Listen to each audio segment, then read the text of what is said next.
Hi guys, welcome to another episode of the Coffee Conversation Show, powered by the Emerging India Forum TEF and our technology partner Prime Infotech Solution.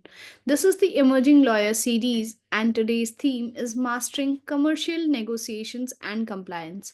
I am Jolly Singh, co-host at Coffee and associate with Prime Infotech Solution, and today we have with us Akshay Bhatnagar, Assistant Manager at Legal at Cars 24. With a strong foundation in business and corporate law, Akshay brings a wealth of knowledge and experience in commercial negotiations, contract management, and privacy compliance. In this episode, we'll dive deep into his journey in the legal world, exploring the complexities of his work and the skills that have shaped his success. From navigating the legal landscape for fast growing companies to staying ahead of privacy laws like GDPR, Akshay's insights will inspire legal professionals and businesses leaders alike. So, a very warm welcome to you, Akshay. Thank you so much, Jory. Thanks for having me here. It's a pleasure being speaking to over the topics that we are just going to deep dive into and explore more synergies like these.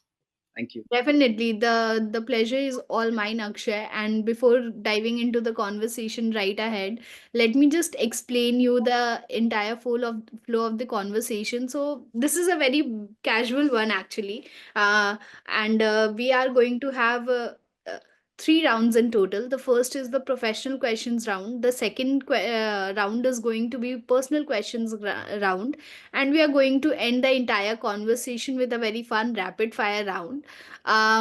So yes.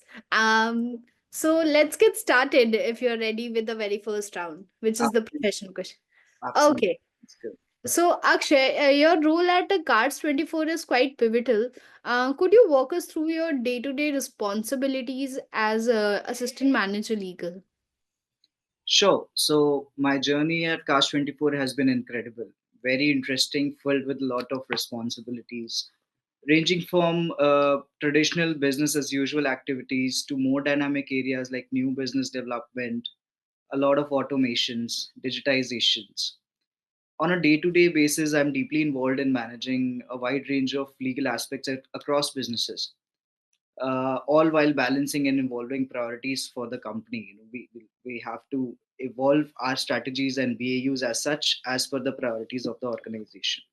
A key part of my role here is stakeholder management, where I need to collaborate closely with a lot of business teams, which are making a lot of business reference documents and trying to pivot the regular BAU of the organization to more new businesses.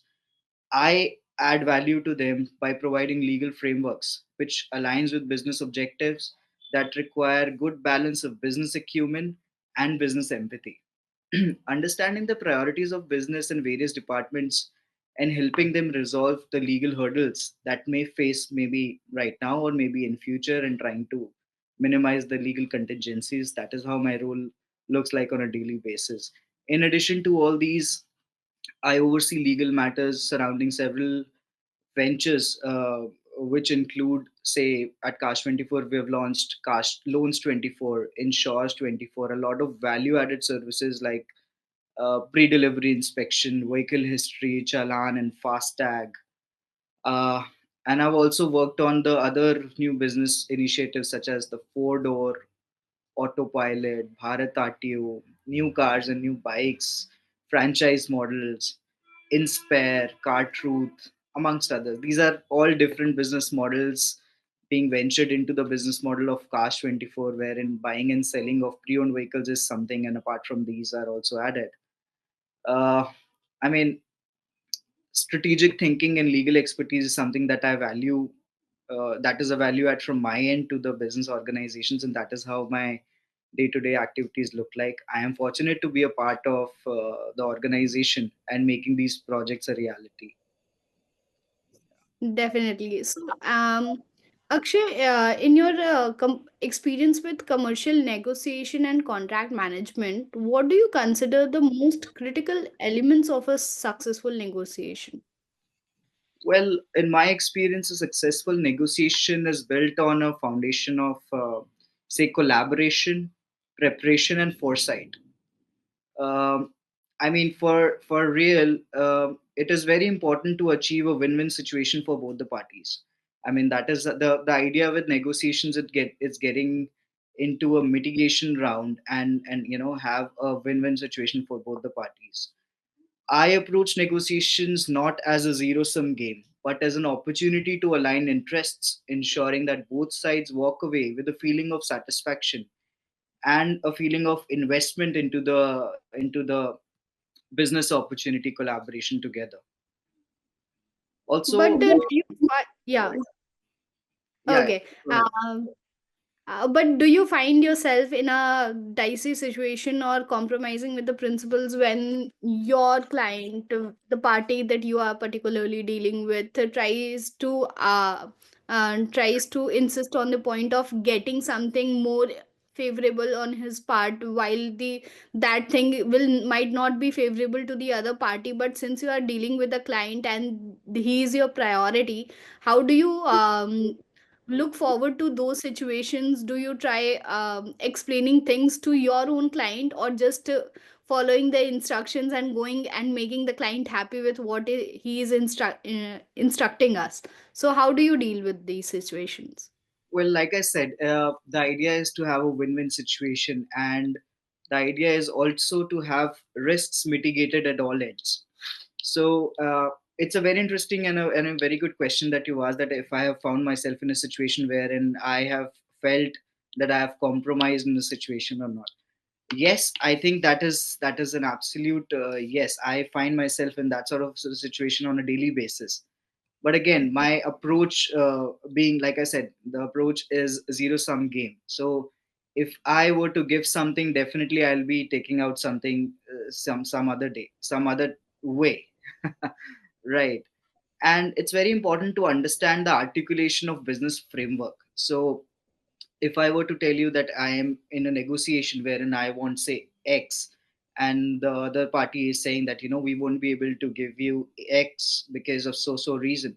The idea is, again, I go back to my basics of my law school and understand that how is rebuttaling taking place, and how can I endeavor my professional expertise and my skill set of knowledge of legal foundations, and come back with a solution wherein I can mitigate the risk by such language, and have a win-win situation again for both the parties. Alongside, I think obligations and mapping of obligations is very important. Defining responsibilities, timelines, deliverables in a clear, actionable terms. Avoid all sort of ambiguities and questions which comes along the negotiation part of all the agreements and contracts for that matter. It sets a stage for smooth working relationship. So that is how I look at it. Okay. How do you balance legal compliance with the fast-paced demands of going businesses like Cars 24? Um, Well, balancing legal compliance with the speed of growing business, like at Cast 24 and many other startup organizations, or even established organizations for that matter, my value add you know would be of a mix of agility and precision. I would need to prioritize to establish a legal framework that would align with the growth strategy of the business. Secondly, I think proactiveness is very important. Whether, I mean, say for example, if we are navigating some of the GDPR requirements over our international markets, or the DPDP compliance over our domestic markets, the idea is again to adopt a forward thinking approach and anticipate the needs of legal requirements, and anticipate the risks associated with legal spectrum which can come along the way in such sort of regulations. The idea is to anticipate and address the legal risks before they escalate.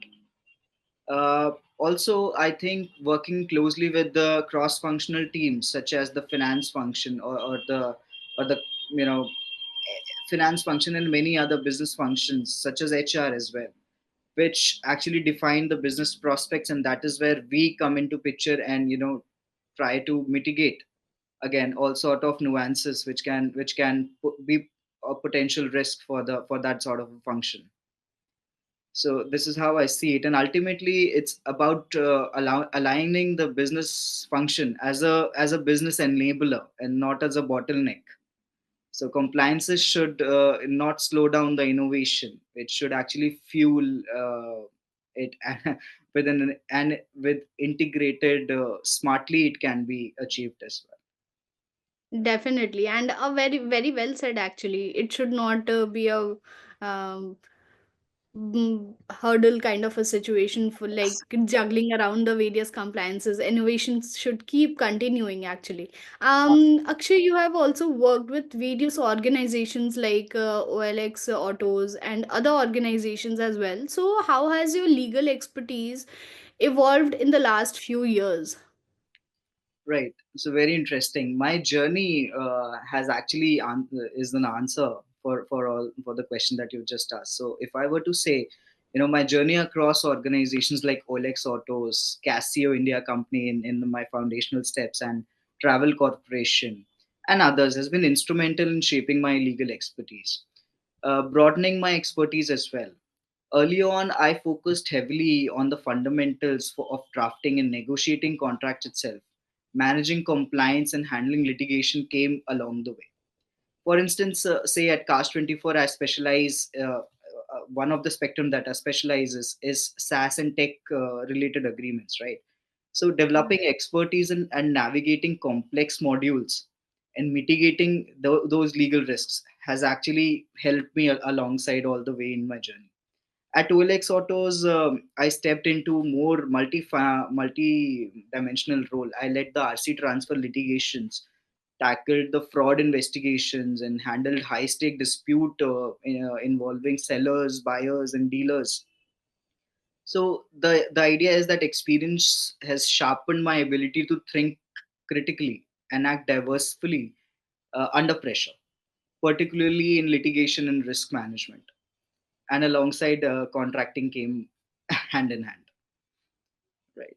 Okay, so um, Akshay, what key skills do you think an aspiring lawyer should focus on to excel in business and corporate law as of today?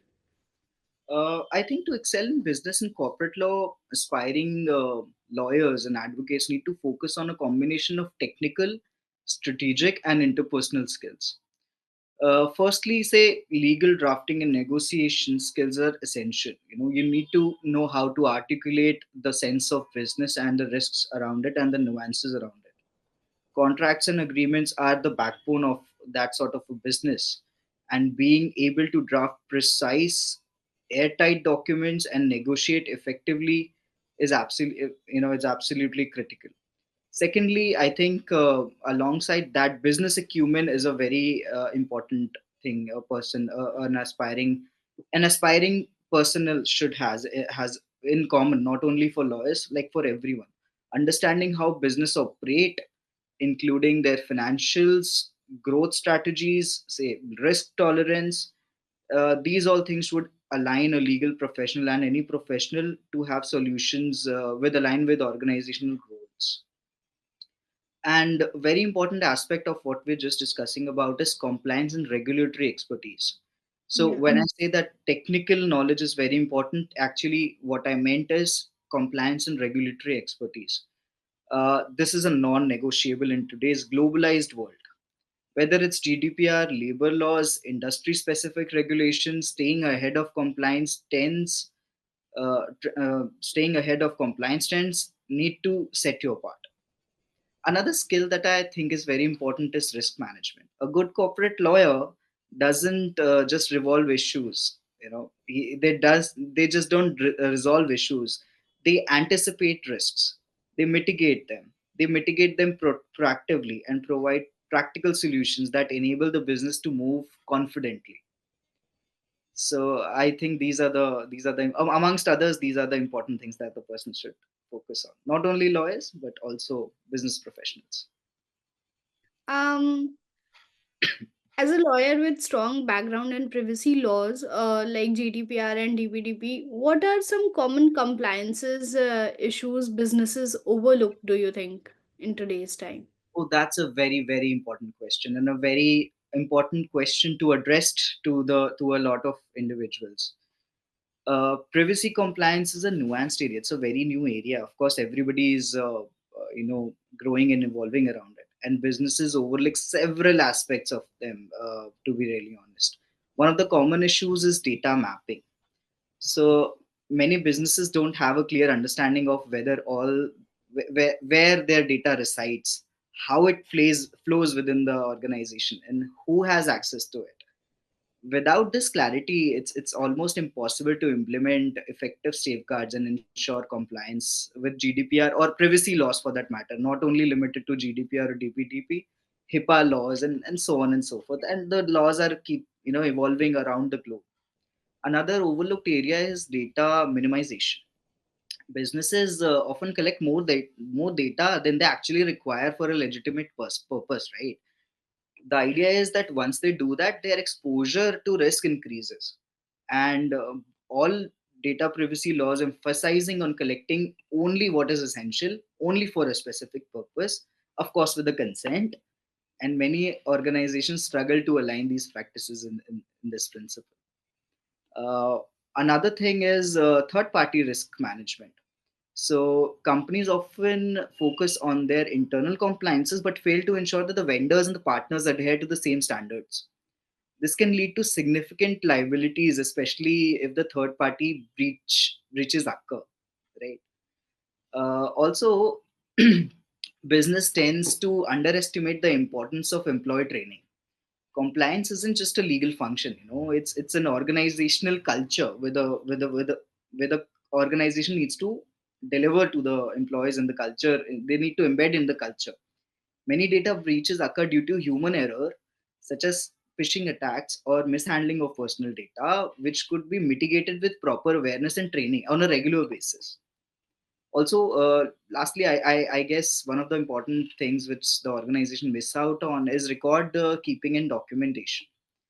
uh, while neglecting these compliances isn't just about doing the right thing, it's about proving uh, we've done that right.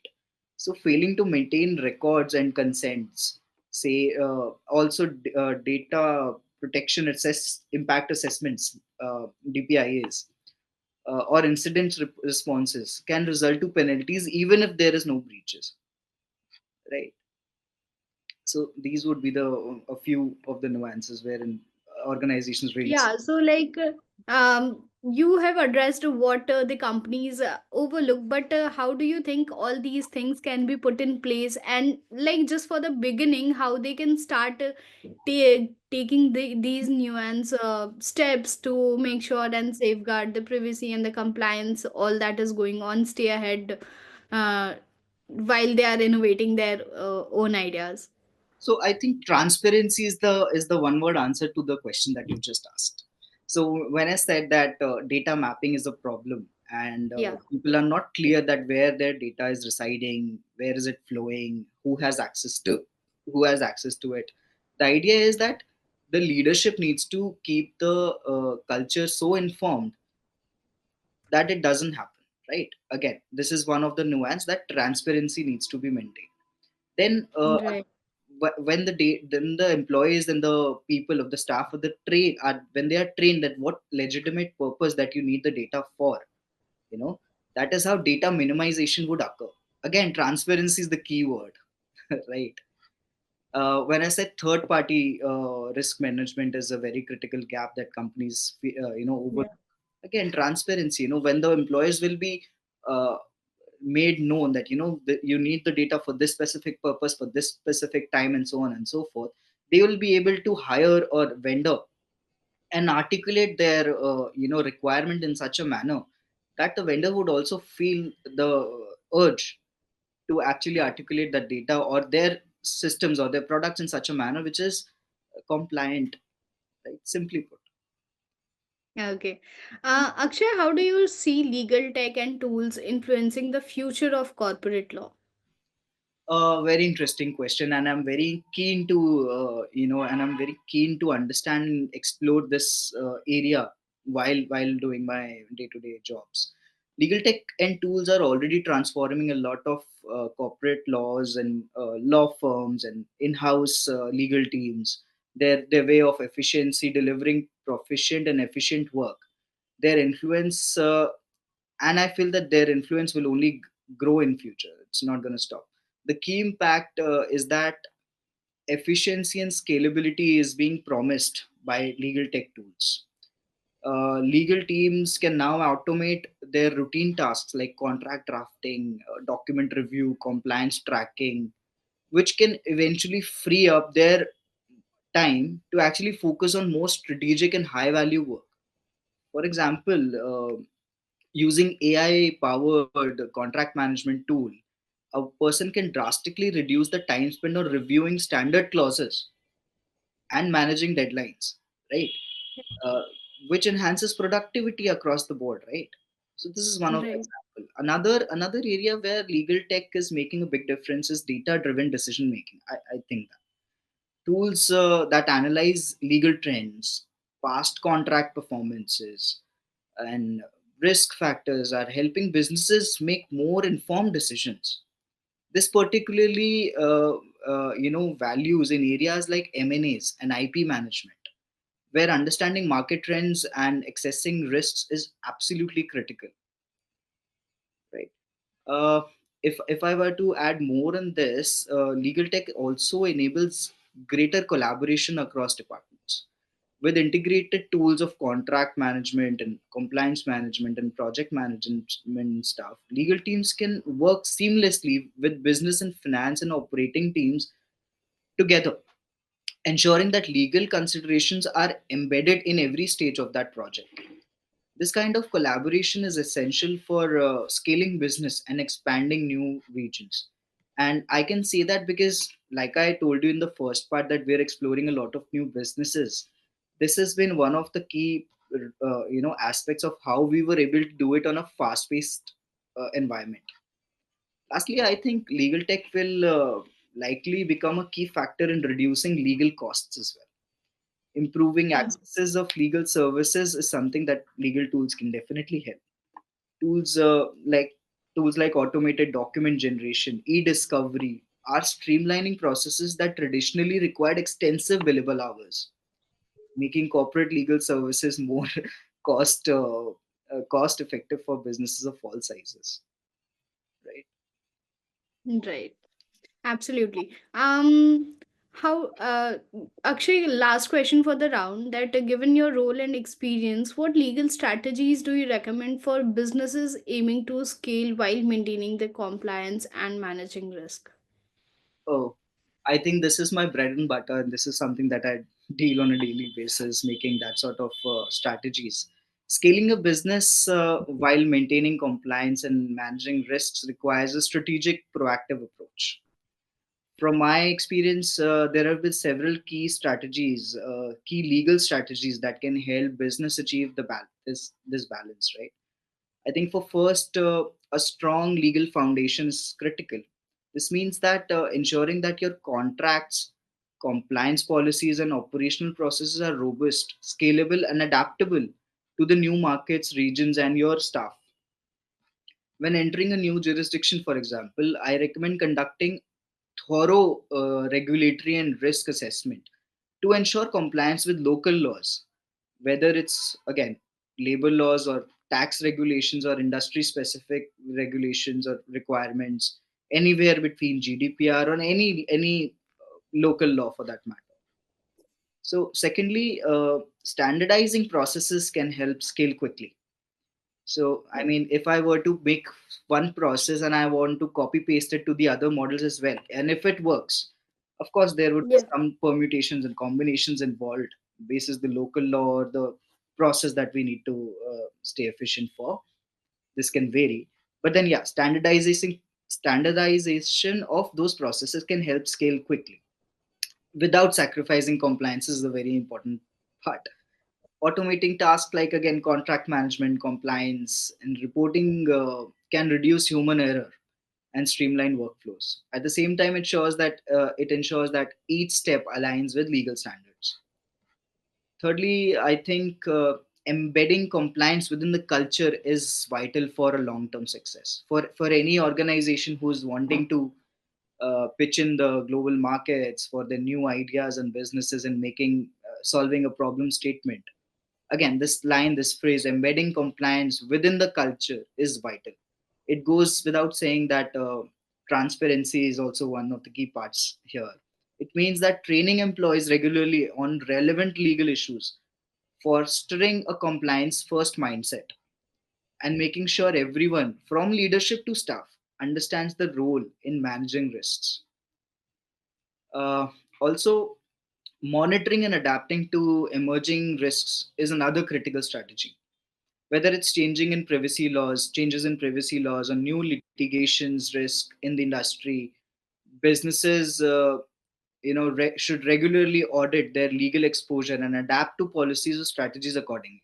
For instance, like I have helped organizations access potential legal pitfalls in rapidly evolving areas like IP protection, data privacy, and international trade organizations, FEMA as well. In short, I think scaling successfully while managing compliances and risk is about being proactive, efficient, and adaptable. Creating systems that are not only supporting growth, but also to anticipate and mitigate potential legal challenges along the way for managing contingent liabilities for that matter. Very simply put. So what I'm trying to say is, if this were to air to a 5-year-old, he'll be able to understand what a scalable business with a legal strategy can look like, right? Definitely, Akshay. So that is it for our professional questions round. We are towards our next round, which is the personal questions round. And my very first question would be about your formative years, right from the school to law school, and then to your first internship and first job. How your journey has been, and how are you looking forward to 5 years down the lane? So as for my formative years, I was always drawn to problem solving and understanding how would a system work, which naturally led me to law for that matter. My interests in critical thinking combined with a deep respect of justice and fairness made it clear very early on my career in law would be a I mean, very. It made me very clear that career in law would be a very fulfilling thing to me. So I'll tell you a very interesting story, Jolly. When I was in school in my early days of my childhood, I was very keen to read the things which are written behind the products. So, for example, you go to a shop and you get something, and there is a relief there which is written behind the product. Say Yeah. some preface behind the book. So I get to understand what is written about the book, a little bit of it about the author, and so on and so. So this is a very keen factor that has led me to reading, and reading is a very important part of a lawyer for that matter. Definitely. So from there, actually, it started. You can say that this led to law, and then law led to my in-house career journey, and the rest is history. And there's more to come about my future and what it looks like 5 years down the line. Definitely, I would want to scale myself up. I want to evolve with the legal strategies and the technical nuances around the world which are going on. So recently, I had an opportunity to get into a conference wherein I understood artificial intelligence. Say only 5%. It's a very deep dive subject, but I got to understand about it. And the idea is that legal tech is able to use AI, but it's still a long way to go. So definitely, my idea is to make something. There is a huge problem statement in the Indian litigation which is going on, which is pendency of cases. So there are 1 lakh cases pending on one single judge, and I empathize with the judges and the honorable judges for actually catering to those sort of cases. But with cases, there are a lot of human beings involved, and they're not only losing their money, their energy, but they're losing time. And I think it's very easy to understand that a person can make a lot of money in some point of time, but time is something which will not return ever. So definitely there are a lot of legal tech organizations which are trying to scale into this spectrum and solve this problem statement. And I would want to deliver myself as well into this and make out a problems and solve a problem statement which can cater to masses. Yeah, Uh, that should be it. Definitely. You have worked in several cities, including Gurgaon and Bengaluru. So, which city you feel most connected to and why? Which cities? To be really honest, really I feel like a global citizen. And each Okay. city that I've worked in and contributed something unique into my perspectives. That being said, if I were to choose one, it would be really hard to pick just one city because each city has its own charm. I love the connectivity of Delhi NCR in a bustling hub that connects the entire region seamlessly, making it Yeah, ideal both for work and for social life. Bangalore's weather is something that I've gone grown fond of. I mean, this it's not a new thing that you've gone right, through for so many people. It's very normal. right, It right. often, it offers a refreshing break from a typical Indian climate. So on a day when you'll be stressed with work and you'll be returning, it will just rain for some no reason, and you'll be happy that it rained. Yeah, Then I think I visited Ahmedabad, and the simplicity of Ahmedabad is amazing. It's a city that balances modernity with tradition in a way that's very calming. So I also appreciate the culture of Pune, which is very vibrant, intellectual, and youthful, and has a lot of youthful energy. On the right. other hand, the tech sense in Hyderabad is thriving and is incredibly exciting, while Mumbai has a special place in my heart for its dynamic finance and business culture. Right. However, personally, I find peace in the mountains, where I can disconnect from the fast pace and urban life and recharge. Also, a culture of southern India is also something that resonates with me deeply. It brings together simplicity, tradition, and modernity. And if I were to choose one and conclude this, finally, the heritage of Rajasthan is something that I absolutely adore. It offers a deep connection to history and an incredible cultural experience. So I've connected to a lot of cities, and like I said, I feel like a global citizen, not resonating to any. Okay.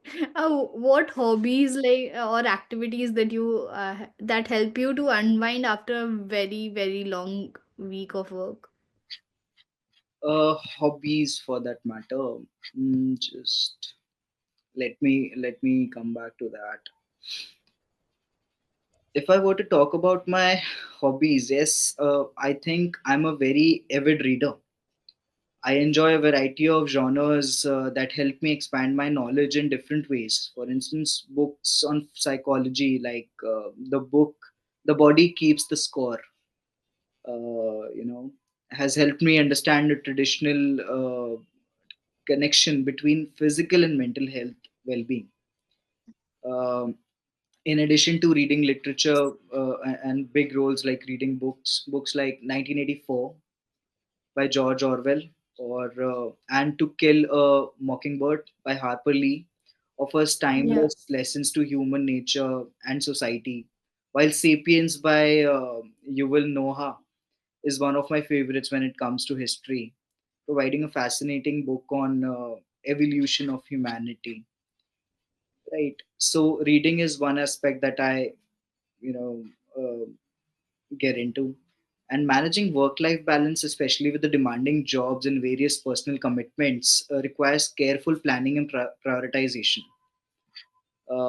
I try to balance the work and personal life by going to involving myself in personal growth. When I say personal Yeah. growth, it technically involves around mental well-being, physical well-being, and personal growth, growth of mindset, adapting to a lot of perspectives, and so on and so forth. So for physical fitness, if I were to tell you, I play badminton. Not very good, but not very bad as well. If someone who's new at badminton comes in front of me, definitely I'm going to hit a lot of smashes. And with physical fitness, of course, gym is also something that I've recently catered to, and I want to Okay. go to the gym regularly, but it's hardly possible for me because it's late working hours and weekends are for other things as well. Yeah. Yes, I think overall it's just finding a rhythm that works for me, staying disciplined but also allowing myself to space and recharge. Definitely. What's one place that you have always wanted to visit? Anything on your bucket list after this? Yeah, so I think there is not one. There are many. I've always Yeah. dreamt of visiting several places, each of its unique offerings. Firstly, I think Italy. I think it has rich heritage, art, and history that have shaped so much of the Western culture. London is another destination on my list, which with its deep history and iconic landmarks like the Tower of London, the Buckingham Palace. I'm also keen to visit Sweden and Denmark to explore their systems of higher education, which are often regarded as some of the best in the world. Bhutan fascinates me because of its focus on peace, calm, and happiness towards its people. It's a place that truly values mental well being. And lastly, Dubai excites me for its modernity and adventure.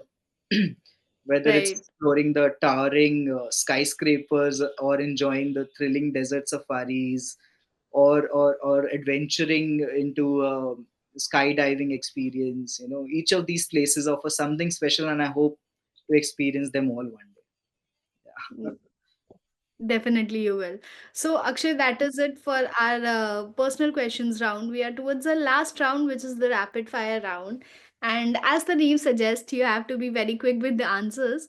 I see. Um, yeah, so yeah, let's get started.